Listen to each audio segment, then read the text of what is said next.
অর্জুন স্বীকার করেছিলেন, শিষ্যস্তেহম সাধি মাম ত্বাম প্রপন্নম।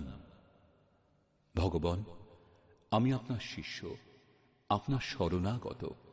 যা আমার পক্ষে কল্যাণকর আমাকে সেই উপদেশ দান করুন।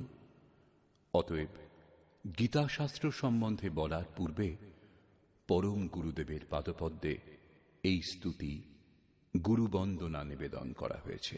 ওম শ্রী সদ্গুরুদেব ভগবান কি